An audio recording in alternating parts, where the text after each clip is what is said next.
Ang tatlong sangka para hindi ka lagi nauubusan ng pera. Bagamat ikaw ay bumibili ng inyong mga pangangailangan, nababawasan ng pera, pero may mga dumarating na swerte na hindi nyo inaasahan at imbis na nasisimutan ka ng pera ay nadadagdagan pa ng pera ang inyong pong pitaka. Mainam po na magawa nyo po ito sa pamamagitan ng isang buo na dahon ng laurel. Ang dahon ng laurel, yan po ay for only wishes. Napakabisa nitong pampaswerte. Lalo na kung ikaw po ang laging wini-wish ay tungkol sa pera kasi siya po ay unlimited wishes at siya po ay the victory ang binibigay at hindi lang biro-birong swerte lalo na sa pera.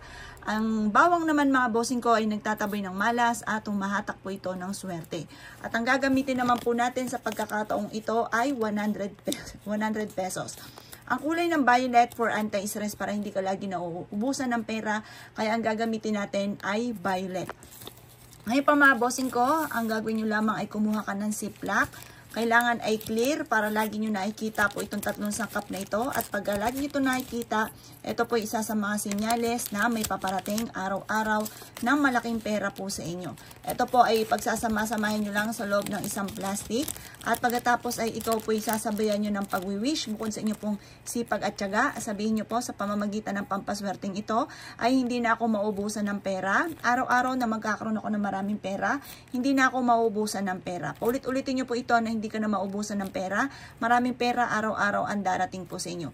Basta lagi kang positive, ma-oobserbahan nyo po yan na magsusunod-sunod ang mga blessing na darating at nabibili mo ang mga pangailangan mo plus additional pa, hindi ka lagi naubusan ng pera. Gawin nyo po ito sa araw ng Martes or Biyernes basta't ikaw ay nasa mood at ikay makakapag-wish nang mula sa inyo pong puso at ang dulot nito ay napakaswerte.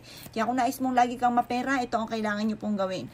Ito ay dadalhin nyo lagi kahit saan kayo magtungo. Kung ikaw ay mananaya or negosyante, ito ang wag na wag kang magpapawala dahil napakaswerte po nito lalo na sa pera.